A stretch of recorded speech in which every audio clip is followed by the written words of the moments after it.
Greetings, everyone, and welcome. It is March the 29th, coming to you now with facts only video.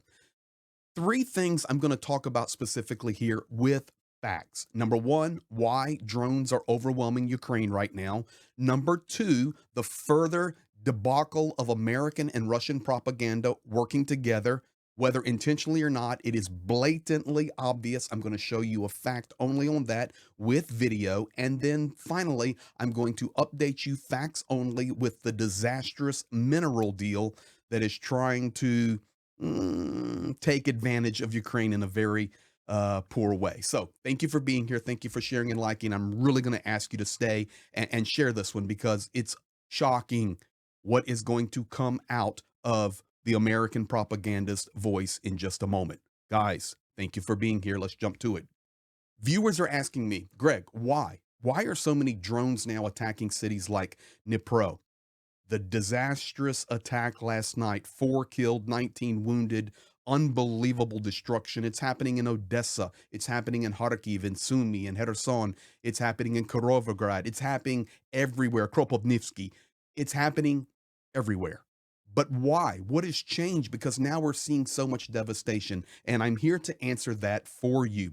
Unfortunately, the reality of the Sheeds is Russia has changed their attacks, their tactics of their attack.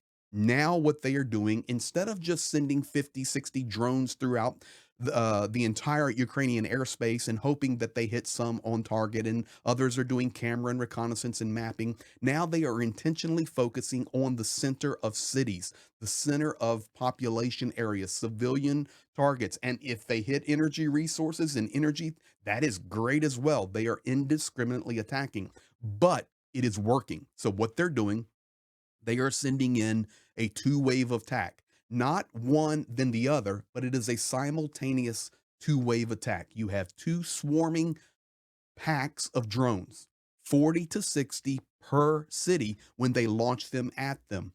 What they're doing is they're flying some in low, like you can see the Shaheeds here in this image. I've seen that many times with my own eyes. They fly right at the building height, 30 meters, 50 meters, 60 meters, and they'll be swarming. So the anti-air defense guns are shooting at those. And yes, this is why you're seeing more Shaheeds now fly into residential buildings, because they will swarm the air at 30, 40, 50, 60 meters with these drones. But simultaneously, what is happening up to 2,000 meters, which is 2 kilometers, there is another wave of Shaheed drones that are now loaded with thermobaric weapons and increased warhead capability. So when they attack, now they come over the target and they just dive straight down like suicide, shaheeds, suicide kamikaze shaheeds, but they are so powerful, it is equivalent to even glide bombs that are striking and carpet bombing of World War II. This is what we are experiencing.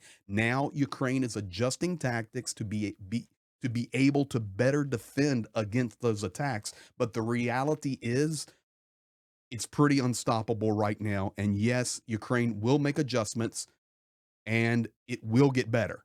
But unfortunately, it's devastating Ukraine right now. In fact, here is Andrei Subiga. These are images of the strike last night in Dnipro. Andrei Subiga, he puts out this quote a little bit ago. The Russian drone strike on Dnipro last night killed 4 people and injured more than 24 others, including a pregnant woman.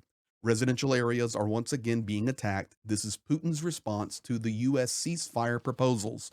More war crimes and attacks on civilians. You can see the images there. It was devastating. You can see the image to the right. That is the city of Dnipro, which is right on the river. And these attacks were happening right in the downtown area. It's absolutely disgusting. But what makes it more disgusting is this. JD Vance, his disgraceful trip to Greenland that lasted only 3 hours, he made this quote during his 3 hour meeting there in Greenland.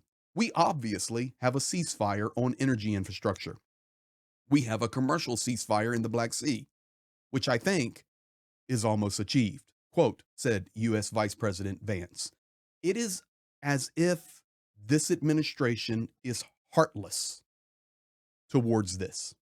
I don't want to use the word careless. I want to use the word heartless. How can you ignore this? And ladies and gentlemen, I've got news for you.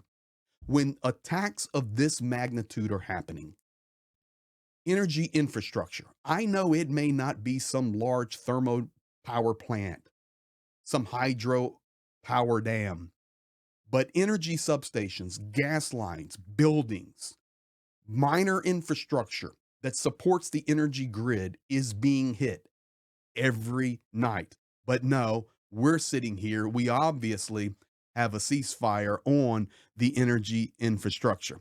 Let me tell you something. The Vance trip to Greenland was an epic failure of U.S. foreign policy diplomacy. In fact, if you check my channel, I put out a video a couple of hours ago with Denmark responding in a beautiful way. Check that video out. Please share that one as well because we have a great response. But here's the reality.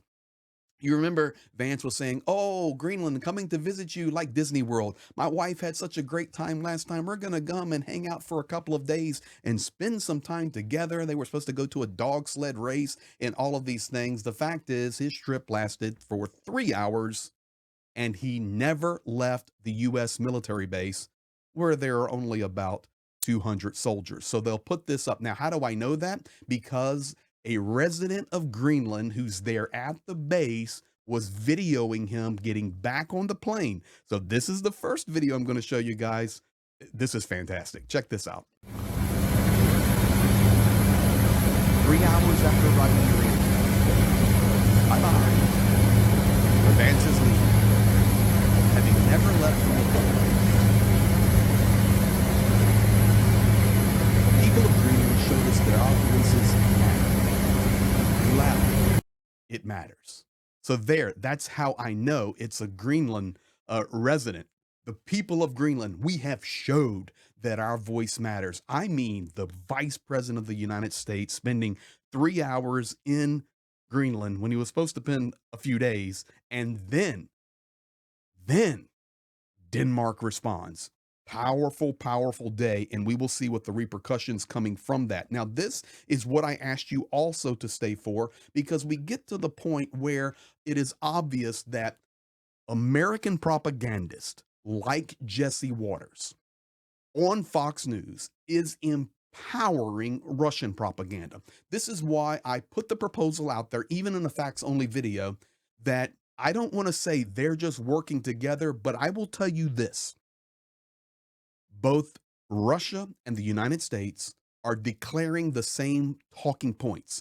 Putin talks the same way as Trump. Trump talks the same way as Putin. Solovyov, the guy on the right there, the famous propagandist in Russia, talks exactly like Jesse Waters. And the world goes, "Oh my, they're going to drop a nuclear bomb on London." Jesse Waters is talking about burning bridges and we do not need any friends. I can't even believe the disgusting trash coming out of Jesse Waters' mouth. He doesn't have enough understanding, and I'm a conservative, you guys know it. He doesn't have enough understanding to realize that he is empowering the Russian war machine. He's mimicking, he's stating the exact same thing. Here you go. Listen to this. Unbelievable. And being friendly to the world is what got us in this mess.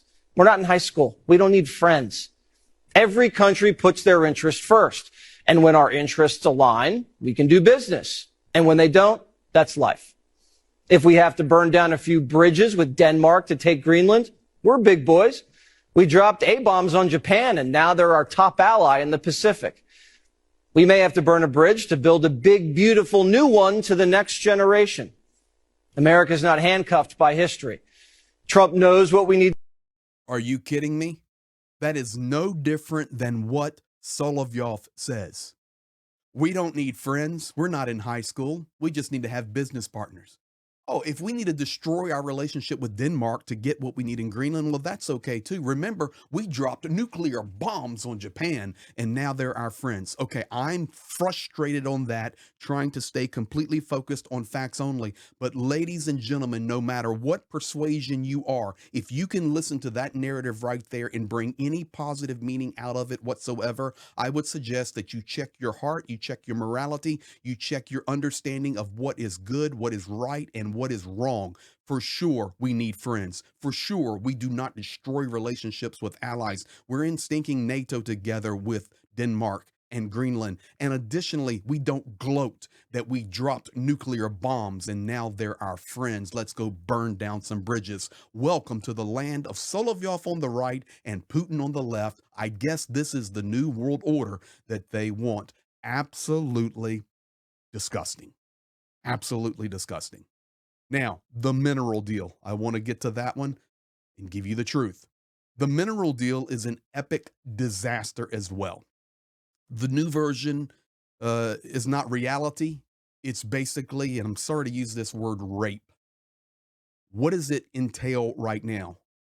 This version makes it seem that actually Ukraine was at war with the United States and not with Russia, and that Ukraine lost the war against the United States, was occupied, and now has to pay generational, unending war reparations.